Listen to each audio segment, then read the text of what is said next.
મોટી વસ્તુઓના કારણ, નાની વસ્તુ વ્યવહારિક જગતના કારણ હોય. પ્રેમનું કારણ જ્યારે મળે ને ત્યારે પ્રેમ નાનો થઈ જાય. એ અકારણ હોય ત્યારે જ એની ઊંચાઈ છે. તું મને કેમ પ્રેમ કરે છે? કે તું ધન વાળો છે, તું રૂપ વાળો છે, તું બળ વાળો છે, તો પ્રેમ નાનો થઈ ગયો. મને ખબર નથી કે તેના માટે મને કેમ પ્રેમ છે. અને જ્યારે ઉત્તર ન મળે ને ત્યારે પ્રેમની ઊંચાઈ માની. તો આ પ્રેમનો પ્રવાહ એ જ શ્રી યમુનાજી છે.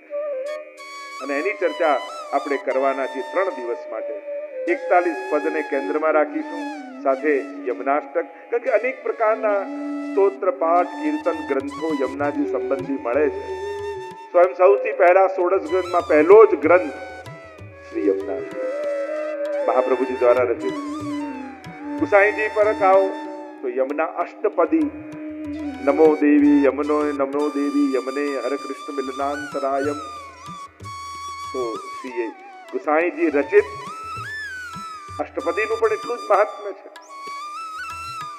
એ જ રીતે આગળ આવો તો શ્રી ગોકુલનાથજીની એટલી બધી કૃપા પોતાની સૃષ્ટિ ઉપર કે યમુનાજીનું ચિત્ર આપે સ્વયમે રચી અને જગતને દર્શન કરાવ્યું છે. આજે ચિત્રજી આપણે જોઈએ છે એ સ્વયં ગોકુલનાથજીની કૃપાનું ફળ છે. હરિરાયજી પાસે આવો તો 41 પદમાંના પદો હોય, એ યમુના વિજ્ઞપ્તિ હોય, અનેક પ્રકારના શ્રી હરિરાયજી દ્વારા રચિત. અને એ જ રીતે અષ્ટસખાદીની વાણી, અનેક પ્રકારથી યમુનાજીના ગુણગાન ગવાયા છે. શ્રી યમુના ગુણગાન મહોત્સવ, આપણે નામ જ આ ઉત્સવનું. અને એટલા માટે યમુનાજીને કેન્દ્રમાં રાખીને આ ચર્ચા છે. રાધાજી, સ્વામીજી એ ઠાકોરજીની ઈચ્છા શક્તિનું સ્વરૂપ કહેવાય. અને યમુનાજી એ ઠાકોરજીની કૃપા શક્તિનું મૂર્તિમંત સ્વરૂપ કહેવાય. એટલે જ આપણે ત્યાં ઘણી વાર લોકો પ્રશ્ન કરતા હોય કે યમુનાજીનું આટલું બધું મહાત્મ્ય કેમ આપણે ત્યાં? કારણ કે આ માર્ગ જ કૃપા માર્ગ છે. એ પુષ્ટિ માર્ગ. પુષ્ટિનો અર્થ જ થાય પોષણમ તદનુગ્રહ. પુષ્ટિનો અર્થ થાય અનુગ્રહ, કૃપા.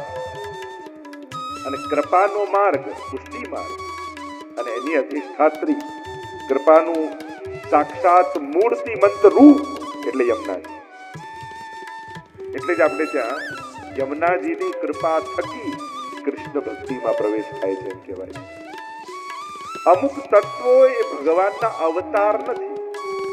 ગિરિરાજજી, બ્રજમંડળ, યમુનાજી, વ્રજભક્તો એ અવતાર નથી. ક્યાં એમ નથી લખતા કે આ કૃષ્ણનો અવતાર છે. એ કૃષ્ણ સ્વરૂપનો વિસ્તાર છે.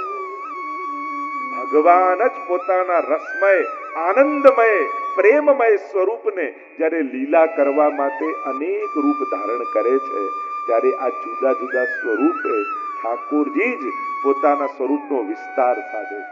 એટલે કે જે તત્વના કૃષ્ણ છે, એ જ તત્વના ગિરિરાજજી છે, એ જ તત્વના યમુનાજી છે, એ જ તત્વનું બ્રજમંડળ છે, એ જ તત્વના વ્રજભક્તો છે. આપણે ત્યાં તો આ ગોપીજન પણ કોણ છે? એ તો સ્ત્રી રૂપે, કારણ કે ભાવ છે એટલે ભાવ સ્ત્રી રૂપ છે, એટલા માટે એનું સ્ત્રી રૂપ આપવામાં આવે છે. એ સ્ત્રી નથી. એનું પ્રાગટ્ય પણ તમે જુઓ લીલાત્મક, તો પ્રભુના જ મુખારવિંદમાંથી સ્વામીજીનું પ્રાગટ્ય છે. સ્વામીજીના જ મુખારવિંદમાંથી ચંદ્રાવલીજીનું પ્રાગટ્ય છે. અને એ જ રીતે પ્રભુ અને વ્રજભક્તોની ભીતર રહેલી ભિન્ન ભિન્ન ભાવનાઓ ત્યાં સાકાર રૂપ લીલા છે. એટલે મૂર્તિમંત સખી બની અને લીલામાં પ્રગટ થઈ જાય. અને આ રીતે આખું પ્રભુનું ભાવાત્મક લીલા પરિકર પ્રગટ થાય. એટલે આખી ભાવ સૃષ્ટિ છે. કારણ કે આ જગતમાં, આ અલૌકિક લીલા સૃષ્ટિમાં સ્ત્રીનો પ્રવેશ નથી, પુરુષનો પ્રવેશ નથી, ગોપીઓનો પ્રવેશ છે. અને ગોપી કોણ? તો ગોપી ઇન્દ્રિયહી કૃષ્ણ સપિબતી ઇતિ ગોપી. જેની સર્વ ઇન્દ્રિયો, જેની સમગ્ર ચેતના કેવલ કૃષ્ણ રસનું પાન કરે છે, એ અવસ્થાને આપણે ગોપી અવસ્થા કહીએ. જ્યારે ભક્તિ એ અવસ્થાએ પહોંચી જાય, ગોપી પ્રેમ કી ધ્વજા જીન ગોપાલ કિયો વશ ઉડ ધરી શ્યામ ભુજા, એ અવસ્થાએ પહોંચવું એ ગોપી અવસ્થા છે. અને મહાપ્રભુજી સ્વયં કહે છે આપણા માર્ગના ગુરુ ગોપીજનો છે. ગુરવઃ ગોપિકાનામ, આપણા ગુરુઓ ગોપીજનો છે. અને જ્યારે એ અવસ્થા આવે છે ત્યારે આ લીલા રસનો અનુભવ જીવને થાય છે. તો કૃષ્ણ એટલે પ્રેમ, કૃષ્ણ એટલે આનંદ, કૃષ્ણ એટલે રસ, કૃષ્ણ એટલે ઉત્સવ. તો રસો વૈ સહ, કૃષ્ણનું સ્વરૂપ શું છે? એક વસ્તુ યાદ રાખો, કૃષ્ણ આપણે ત્યાં ઘણી વાર લોકો કોઈ ઐતિહાસિક પુરુષ રૂપે જોતા હોય, કોઈ મહાપુરુષ રૂપે જોતા હોય, કોઈ એક વિશેષ વ્યક્તિ રૂપે એને જોતા હોય. આપણે ત્યાં જે ચર્ચા છે અને શાસ્ત્ર જેનું પ્રમાણ આપે છે, કૃષ્ણ એ પરબ્રહ્મ છે. પૂર્ણાનંદો હરિસ્તસ્માત કૃષ્ણેવ ગતિર્મમ. અને ભગવાનના કર્મો અને ભગવાનના સ્વરૂપનું મૂલ્યાંકન એક વ્યક્તિની જેમ ન થઈ શકે. અને વ્યક્તિની દ્રષ્ટિએ જોવા જશો તો ભગવાનમાં તમને દોષ દેખાશે. એટલે સૌથી પહેલા આ ગણિત સમજી લેવું બહુ જરૂરી છે કે ગીતાજીના એ ભગવાનના વચનો, જન્મ કર્મ ચમે દિવ્યમ, મારા જન્મ અને કર્મ દિવ્ય છે, અલૌકિક છે, લૌકિક વ્યક્તિ જેવા નથી. આપણો દેહ જે પૃથ્વી જળ તેજ વાયુ આકાશ 5 તત્વનો બનેલો છે, એવો ભગવાનનો વિગ્રહ નથી, એવું સ્વરૂપ ભગવાનનું નથી. ભગવાન તો કેવલ આનંદ માત્ર કર્પાદ મુખોદરાદિ, જે સર્વાંગ આનંદમય છે, એવું ભગવાનનું સ્વરૂપ છે. આપણે રૂપ અને સ્વરૂપનો ભેદ નથી જાણતા. દેખાય છે એ રૂપ છે, અનુભવાય છે સ્વરૂપ છે. એટલે જ આપણે ત્યાં દરેકના જુદા જુદા રૂપ અને સ્વરૂપની ચર્ચા છે. આપણે એમ કહીએ ઠાકોરજીના નેત્રો કમળ જેવા, શ્યામ વર્ણ, વાંકડિયા કેશ, આ રૂપનું વર્ણન છે. સ્વરૂપ કેવું છે? તો કે આનંદ માત્ર કરપાદ મુખોદર, જે સર્વાંગ આનંદમય. આનંદ રસ પ્રેમ જ્યારે મનુષ્યની આકારમાં ઢળે અને જે રૂપ બને એ ભગવાનનું રૂપ સ્વરૂપ. એટલે ભગવાનને લૌકિક નહીં જાણવા, એને આધ્યાત્મિક જગતમાં અપરાધ કયો છે. લૌકિક બુદ્ધિથી લૌકિક કર્મોનું જે મૂલ્યાંકન કરો છો, એવા પ્રભુની લીલામાં લૌકિકતા જોવી એ દોષ છે. એટલે જ આપણે સમજાવતા હોય કે કર્મ અને લીલાનો ભેદ જાણી લે. મનુષ્ય કરે કર્મ છે, ભગવાન ક્યારે કોઈ કર્મ કરતા નથી. ગીતાજી જો તમે વાંચો તો તમને સ્પષ્ટ થાય, નમામ કર્માણિ લિપ્પંતિ નમે કર્મ ફલે સ્પૃહા. હું કર્મ કરતો નથી, કર્મ કરવાની ઈચ્છા નથી, કર્મ ફળ મારે ભોગવવા પડતા નથી, કારણ કે હું કર્મ કરતો જ નથી, હું લીલા કરું. અને લીલા કોને કહેવાય? અનાયાસેન હર્ષાત ક્રિયમાણ ચેષ્ટા સલીલા. જ્યાં કેવલ આનંદની અભિવ્યક્તિ હોય એને લીલા કહેવાય. ભગવાનને આ કરવાનું કોઈ ઇન્ટેન્શન નથી હોતું, એ કેવલ પોતાના આનંદને અભિવ્યક્ત કરે છે. એટલે આ બે ભેદ સમજી લેવું. એટલા માટે ક્યારે પણ કૃષ્ણ લીલાને જોતા હો ત્યારે મનુષ્યના કર્મોની જે મૂલ્ય, ઓ ભગવાન અહીંયા ખોટું બોલ્યા, ભગવાને આ માખણ ચોરી, ભગવાન આમ ભાગ્યા, ભગવાને આમ કર્યું, આ બધા કર્મ રૂપે જુઓ તો એ નિંદનીય, સત્ય અસત્ય, ધર્મ અધર્મ આવે. ભગવાન જેમ નાટકમાં કોઈ વિલનનો રોલ કરે અને બહુ સારો રોલ કરે તો એને સજા મળે કે એવોર્ડ મળે? એવોર્ડ. અને એ જ કામ જો ગામમાં આવીને કરે તો સજા મળે. તો સ્ટેજ પર કરવું એ લીલા છે, ગામમાં કરવું એ કર્મ છે. ભગવાન લીલા કરે છે, નાટક કરે છે, અને એ લીલામાં ભગવાન જે કંઈ પણ કરે છે એ કેવલ ભક્તોને આનંદનું દાન કરવા માટે કરે. અને એટલા માટે પ્રભુનું એક કર્મ નિંદનીય નથી, સ્તુત્ય છે. આપણે કેવું, હા એને કેવો સરસ વિલનનો રોલ કર્યો, વિલનનો સારો કહેવાય, એટલે રોલ સારો કર્યો છે, વિલન નથી. એ ભગવાને કેવી માખણ ચોરી કરી તો એને વખાણ કરી. આપણે ચોરી ચોરી માખણ ખાઈ ગયો, માખણ કે ચોરૈયા કી જય. કોઈ ચોરની જય બોલે? પણ એનું નાટક છે, એની લીલા છે, એટલે એની જય પણ એની સ્તુતિ છે. એને ચોર કેવો પણ એની સ્તુતિ છે. એ રણ છોડીને ભાગે એની સ્તુતિ છે. બોલો રણછોડ ભગવાન જય. બોલે રણછોડ ભાગ્યાની જય. અરે જે ભાગી ગયો એની જયકાર કોઈ કરે? જો ડાકોર નું શું ફેમસ છે? રણછોડ રાય, બધા ગોટા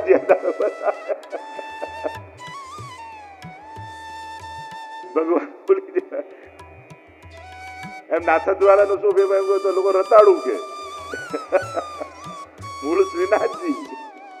મૂળ વાત એ છે જે વાત કરી રહ્યો છું, વિલનના રોલના કાયમ ઠાકોરજી દુગ્ધાદિની ચોરી કરી ભગવાન યશનો વિસ્તાર કરે છે. ચોરના વખાણ કરે છે લોકો એવી માનતા રાખે છે કે અમારા ઘરે ચોરી થાય તો બહુ સારું. વિચાર કરો, કોઈ એવી માનતા રાખી આ પાડોશી ત્યાંથી મારે ત્યાં થઈ હોત તો,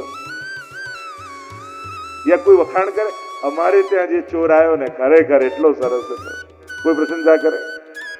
આ તો ગોપીઓ વખાણ કરે છે, માનતા રાખે છે ગિરિરાજ બાબા સવા શેર માખણ ચડાવીશ, પ્રભુ મારા ઘરે પધારે. આ તો લીલા દ્વારા પ્રભુ આનંદનું દાન કરે. તો એવી આ લીલા સૃષ્ટિ છે જેમાં આપણે પ્રવેશ કરવા જઈ રહ્યા છીએ, અને એ પ્રવેશ આપણી દ્રષ્ટિ છે યમુનાજી પર. કારણ કે લીલામાં ઘણી બધી ચર્ચા કરી શકાય. એ ગિરિરાજજી પણ લીલાત્મક છે, એ સ્વામીજી પણ લીલાત્મક છે, ચંદ્રાવલીજી પણ લીલાત્મક છે, બ્રજમંડલ પણ લીલાત્મક છે. આ બધું લીલાત્મક છે. વ્રજની ભૂમિ પણ હિસ્ટોરિકલ પ્લેસ નથી, લીલાત્મક ડિવાઇન પ્લેસ. આ બંનેમાં ફરક છે. ઐતિહાસિક ભૂમિ નથી કહેવાતી વ્રજને, લીલા સ્થળી કહેવાય. જ્યાં ઘટના ઘટી ગઈ હોય અને પછી એના ચિહ્નો હોય તો આપણે કહ્યું કે હિસ્ટોરિકલી આ ઐતિહાસિક સ્થળ. પણ જ્યાં અખંડ લીલા ચાલી રહી હોય એને લીલા સ્થળી કહેવાય. ત્યાં આજે પણ આ સઘળી લીલાઓ ચાલી રહી છે. એટલે એ ફરક છે. ઐતિહાસિક સ્થળ જુદા હોય, લીલા સ્થળ જુદા. જ્યાં અખંડ આજે પણ જ્યાં જ્યાં જે લીલાઓ ઠાકોરજીએ કરી ત્યાં ત્યાં તે લીલાઓ આજે પણ ચાલી રહી છે. અને એટલે આજે ચાલી રહી છે તો આજે પણ એનો અનુભવ થઈ શકે, આજે પણ એ લીલામાં પ્રવેશ થઈ શકે. કારણ કે પુષ્ટિ ભક્તોનું લક્ષ્ય શું હોય, આપણું મુખ્ય ગોલ શું, એમ શું, પરમ ફળ શું? કૃષ્ણ ભક્તિથી યાત્રાની શરૂઆત થાય, કૃષ્ણને પ્રેમ કરીએ, કૃષ્ણમાં નિષ્ઠા થાય આપણી. પણ આપણે એમ નથી ઈચ્છતા કે કૃષ્ણમાં હું ભળી જઉં, કૃષ્ણમાં પ્રાપ્ત થઈ જવું એવી આપણી ઈચ્છા નથી હોતી. આપણો લક્ષ્ય શું હોય છે? ભગવાનની લીલામાં મારી પ્રાપ્તિ થાય. રાસ લીલામાં, હોરીખેલ લીલામાં, દાન લીલામાં મારી પ્રાપ્તિ ભગવત લીલામાં થાય. અને આ જ્યારે આપણું લક્ષ્ય છે, કારણ કે ભગવત સીધી પ્રાપ્તિ ભગવાનમાં કરવી હોત તો ભગવાન જ કાફી હતા, પછી બીજા કોઈ લીલા પરિકરની જરૂર નહોતી. પણ લીલામાં પ્રાપ્તિ કરવી છે એટલે યમુનાજીનો આશ્રય કરવો પડે. કારણ કે હેત કરી દેત શ્રી યમને વાસ કુંજે, યા રાસમાં દેત તારી કર લેત ઝટકે, એવા અનેક પ્રકારના આગળ પદોની ચર્ચા કરીશું.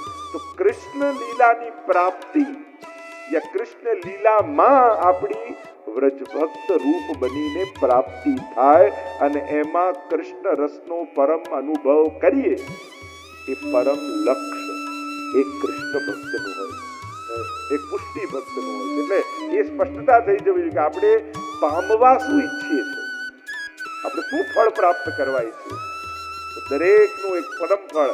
કારણ રાસ સમયે ભગવાને પોતાના સર્વોચ્ચ આનંદનો અનુભવ રજભક્તોને કરાવ્યો. એટલે દરેક કૃષ્ણ ભક્તિની આકાંક્ષા હોય કે અમારી રાસમાં પ્રાપ્તિ થાય, અને એ પ્રાપ્તિ કરાવનારા શ્રી યમુનાજી છે. એટલા માટે આપણે ત્યાં યમુનાજીના ગુણગાન, યમુનાજીનું આરાધન, યમુનાજીની સેવા આ વિશેષ મહાત્મ્ય રાખે છે. કારણ કે આપણા પરમ ફળ સુધી આપણને પ્રાપ્ત કરાવનારા શ્રી યમુનાજી. એટલે તો જીવનું પણ જ્યારે બ્રહ્મ સંબંધ થાય, બ્રહ્મ સંબંધ જબ હોત યા જીવ કો તબ ही इनकी भुजा वाम फरके दौर कर शोर कर जाए पिए तो कहे अति ही आनंद मन में जो हर के. 41 पदों में बધી चर्चा આવશે. रास रस सागर श्री यमने जुजा, श्री यमने रसखान को श्री सुनाओ. આ એક રસ શબ્દ જ્યાં જ્યાં રસ શબ્દ વપરાય માનો એ કૃષ્ણ માટે. કારણ કે શાસ્ત્રમાં કૃષ્ણને રસો વૈ સહ, એ રસરૂપ છે, એ આનંદ રૂપ છે. એટલે આપણે નંદઘર આનંદ ભયો. કોણ પ્રગટ્યું છે? કોઈ બાળક નહીં, કોઈ છોકરો નહીં, કોઈ દેવકીજીનો દીકરો નહીં, યશોદાજીનો દીકરો નહીં. વેદમાં જેના માટે એમ કહ્યું આનંદ માત્ર કરપાદ મુખોદરાદી, જે સર્વાંગ આનંદમય છે એ બ્રહ્મ નંદ બાબાના ઘરે પ્રગટ થયા છે. એટલે કહીએ છીએ નંદ ઘર આનંદ ભયો. પણ કયા નામે? તો કે જય કનૈયાલાલ.